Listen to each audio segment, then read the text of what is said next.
Good morning, everyone. It's good to be here. Kat, you've left me speechless. I haven't got anything to say. Covered normal here pretty well. So for a bio, I'll just say I am proud to be the only normal mayor in the United States.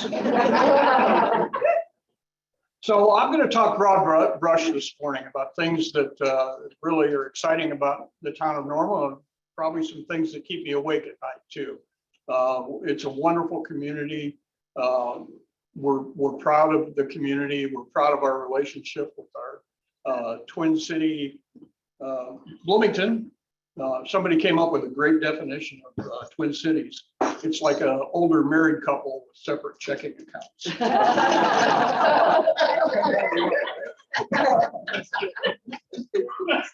So we just completed our comprehensive plan for the next 10 years.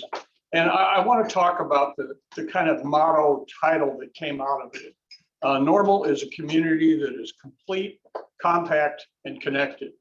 And complete means that we're a welcoming community, that if you come to our community and want to thrive in our community, we want you here, regardless of your orientation, your ethnicity, any of that. We are a welcoming community and we want all good people to come to our community. We're compact in the sense that we're very aware of the fact that we have no natural boundaries in our community and that we need to be mindful of the farmland that adjoins us and not spread out too far, and work on building a compact community and doing more infill kind of things than annexing farm ground and expanding.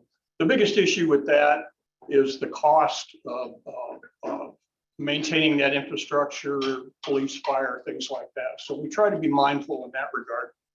And connected has to do with our smart cities technology. Jamie Matthews working with Kevin McCarthy and the city of county, Illinois State University to really introduce smart cities technologies, and that has to do with data collection, data analyzing, energy efficiency, up to date on computer systems. It covers it quite a bit. And so those are the kind of driving principles that we're working on now and in the next couple of years. Now I'm going to be a little broad brush again because I just want to highlight some things, and then I want to hear from you. I would like questions from you and the things that you want to know about. We can dive into that. So let's talk about the new 800-pound gorilla in the community, Rivian Automotive. It's an unbelievable success story. They're really on fire right now. They're in a position where they've done their IPO, and now they've got the tough work ahead of them, and that's producing to the scale that they need to produce to be a profitable company. It's going to be quite a challenge for them, and I think they're aware of it and up to it. When RJ Scaringe first bought the Mitsubishi plant for Rivian, he was talking about what he was going to do with 2.5 million square feet. He said, we have no use for that much square footage. We're going to try and do it in a little industrial park or something here. And at maturity, they thought they would have about 1,100 employees at the plant. Well, there are about 3,400 employees right now, and they think 5,000 is going to be the number. And so they're going to be the second largest employer I think they actually are now the second largest employer in the Twin Cities. So with that coming, it's put some pressures on our community. You know, a year and a half, 2 years ago, there was a lot of housing on the market, and it stayed on the market. And then it was almost like somebody threw a light switch. And, you know, if you have a reasonable house on the market, it's not on there for more than about 24 hours. And we're seeing incredible pressures to increase housing in our community and different types of housing. I'll get to that in a second.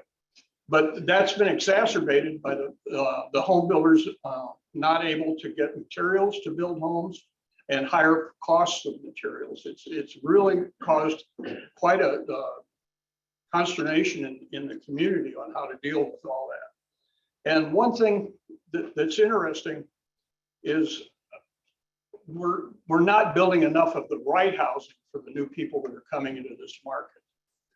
Talking to the Rivian folks, they're bringing in a lot of young people. They're very, very well paid, married with kids, married without kids, not married, and they're looking for a different kind of housing. They're looking for something more multifamily, a fourplex, an apartment complex in that, and they're just not able to find it. And they also want to live in the city centers. They want to live in near Uptown Normal. They want to live near downtown Bloomington. That's the environment they're looking at. So it's putting some pressure on our community to provide the housing that people that are moving into our community would like to have.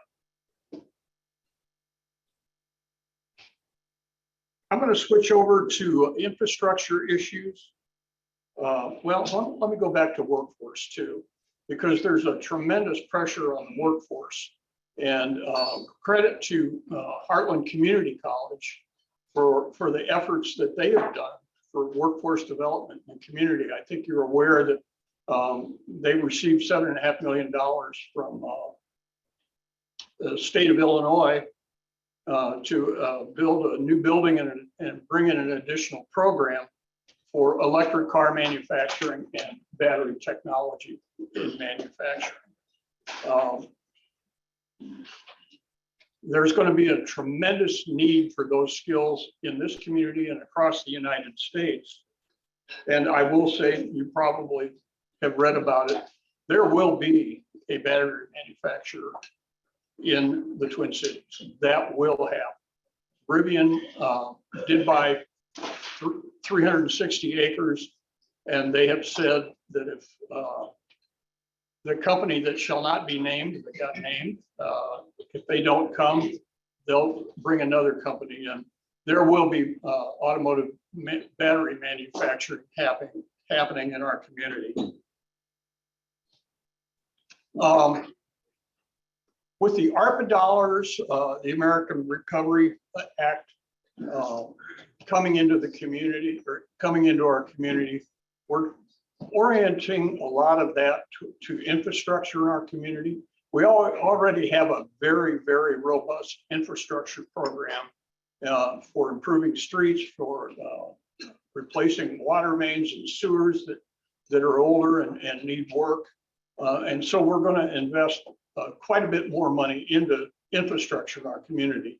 That's something people really want. They want to make sure, you know, I tell people the most important job that we have is employees of local government, and as a mayor elected to a local government, is that when you get up in the morning, you want your toilet to flush, you want water to come out of your spigot, and you want a nice road to drive on when you're going around. And so those are really, really key issues that we try to deal with, and we're going to be spending quite a bit more money on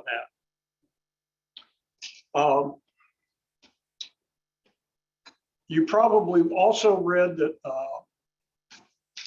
the Trailside West project in Normal, which was a mixed-use building, kind of collapsed. And actually, not to talk down about a developer, but I'm kind of glad that they did, because the interest we have now coming in is quite a bit more robust than what was going to happen on that site.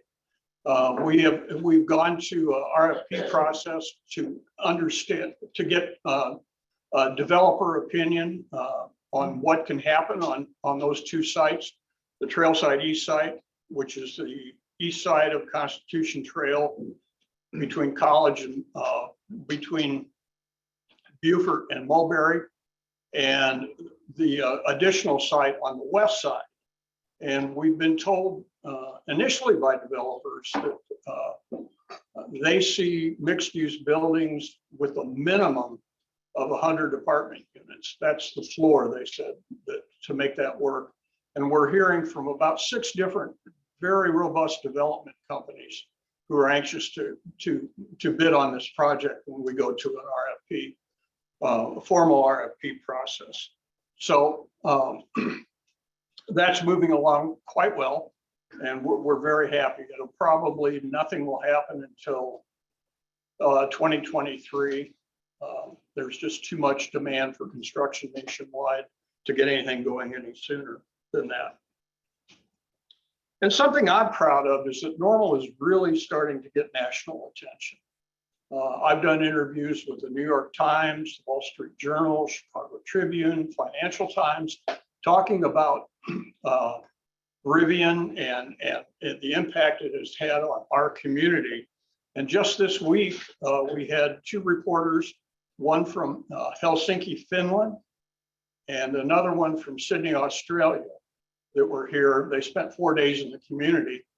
And the reporter from Helsinki is planning on doing a feature article in a monthly magazine they do for their newspaper there. And she says her title for it is Normal America. So we'll be watching that. Anybody speak Finnish that wants to translate that? So I'm going to leave it at that. And I want to hear what you want to hear from us about the community. Yes. I'll break the ice. So I've been in town since probably 1985, and it's amazing to see how the town has thrived under your leadership. So thank you first for your service. Well, thank you.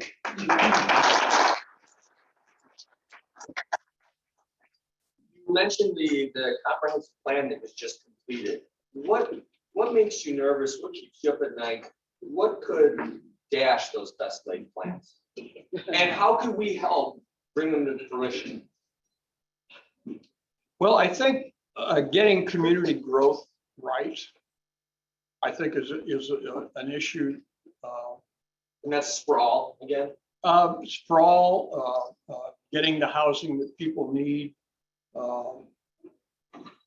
The other thing is making a community where our graduates at Heartland Community College, Illinois Wesleyan, Illinois State, find a community that they want to stay in.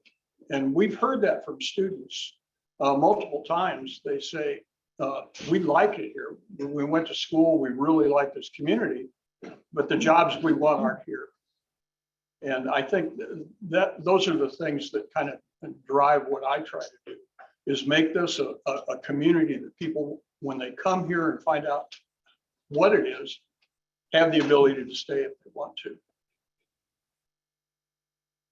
So I'll actually have a question and a comment. First one is, when you did a 10-year plan, how does that look different than if you go back 24 months and put together a 10-year plan? Those two results had to be drastically different. What is Rivian and the impact done on your 10-year plan?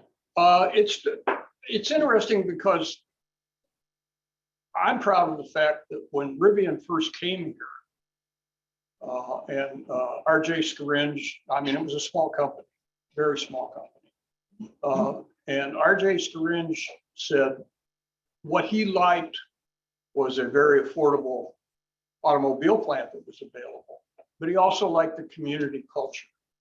He said that people were optimistic in this community, and our values as a community matched his values for what he saw his company being. And that was, energy efficiency and sustainability, environmental concerns, things like that. That was very important to him personally. And you'll see it if you ever, if you see some of the videos he's produced, he talks a lot about that. So, we kind of matched in terms of what we were doing. Now, a 10-year plan in today's world is that, a plan. So it has overarching principles, the ones that I talked about, but the idea that what we wrote down in detail is more of a guide than it is a blueprint. I think that's the issue that drives us in our planning process. Right. So my comment is, with him being very environmentally aware or astute, is there any discussion, 10 or 15, I don't know what the life of the battery is. Is there any discussion of bringing in the other component that recycles handles the millions of batteries that would be coming back after they've been put up? It's a very big issue for that company. They're very concerned about that. And a lot of things that people, here's something that a lot of people don't realize. Your electric car has a battery array. And when that battery array is no longer viable for your automobile, it has a very useful life afterwards. You see some of that in the Tesla technology, where they're building battery systems for power backup for your house.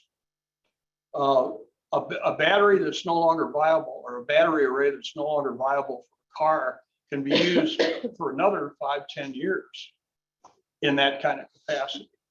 It can do that. Rivian did a test and did a video on it, but they were able to run a house for 2 days off a charged Rivian truck. They connected it to the system of the house, and they were able to run every feature in the house for 2 days off of that vehicle. And that's something, you know, with technology, people have generator backups and that for their housing. If you have a vehicle like that, with the right wiring in your house, you could use your vehicle as a backup for the house. And then recycling those materials, absolutely. That's a very nationally, internationally, that's a big issue. Probably the other issue with electric vehicle technology coming on so much, and I think the federal government has figured this out, is we don't have the grid capacity. If everybody in, you know, half the people in the United States have electric vehicles, we don't have the capacity in our electric grid to support that. So there's going to need to be a lot of work done in that regard too. So what is your outlook on the future with regards to jobs and corporations? You know, like what we did with Mitsubishi, we banked on them, they left.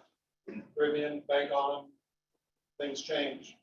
Are there other opportunities besides a battery manufacturer that you see it in the next 5 years? I think, you know, we have to be mindful of our capacity for growth. You know, I think there's a lot positive to be said for a vibrant, growing community. And there's also a lot of challenges in that growth that you don't want your community to become completely different as a result of that growth. So it's kind of a balancing act in that regard. I always quote Jeff Bezos, who said, Amazon will go out of business. It will not exist at some point. We will go out of business. And I think, you know, that's true of any company. Mitsubishi was here for 33 years. And when they left, some of the negative people in the community were like, I told you it wouldn't last.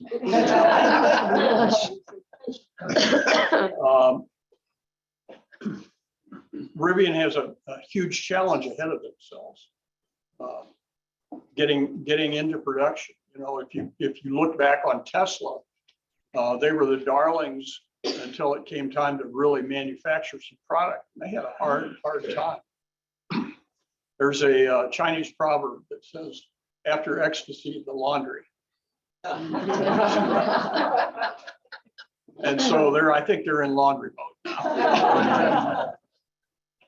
As long as we're on Rivian, have they sold any trucks to non-employees? I mean, Not yet. yeah. No, they haven't. And I think that's intentional. I think it's a smart move because a lot of those vehicles are nearby. You're starting to see them on the roads. And so early production, you know, that vehicle's not coming off the line 100% perfect. And so to have them with the employees, they can address some issues. They think that, you know, full production will be in January. They're producing now, obviously, and they're starting to deliver. But as of last week, you're right, it was only to Rivian employees.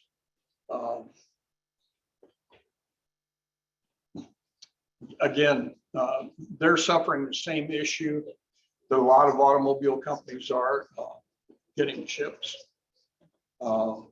They buy their motors for the vehicles from Bosch, and now they're talking about building their own motors, so that they can be more reliant in their production.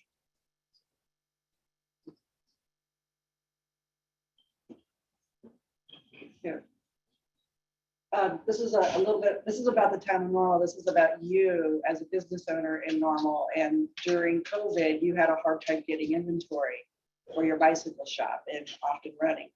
So you did something that I thought was genius. You started the bike shop bodega. Right. Can you tell us a little bit about it? How did that come to fruition and what exactly is it? Sure, I'd be happy to. Since we were playing numbers guessing games, May 31st, doing an inventory on bikes in my store, bikes under $3,000 and not children's bikes. How many bikes do you think I had in inventory?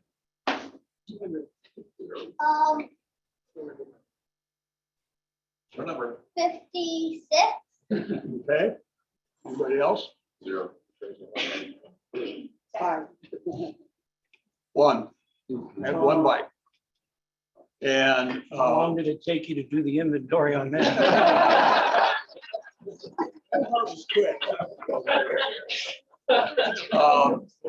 And it's, if there's a bike called a Verve 3, which is our best-selling bike, and I've got bikes on back order. I've got 1,500 bikes on back order.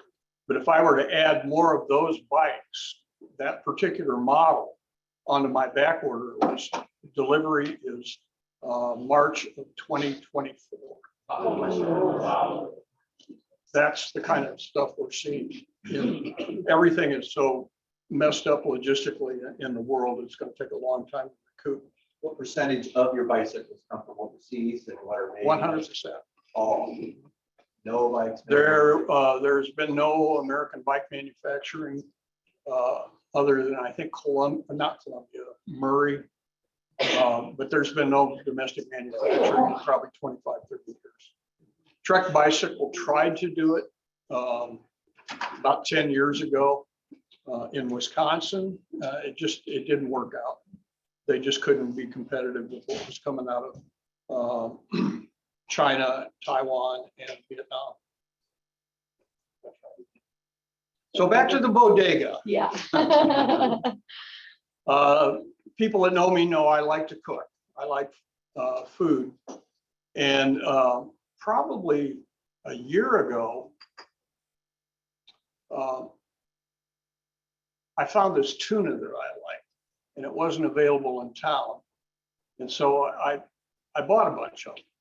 And I put it on the front counter of the store, and I thought, I'll just see what happens. Well, people started buying it, and I've sold probably 400 tins of that stuff since then. It was just amazing. So I thought, well, I'm going to start getting some other things that I like that I can't get locally and see what happens. And I've been building on that. And now I have about 24 feet of shelving in different foods, Spanish, Mediterranean. Come and see. I got some great stuff.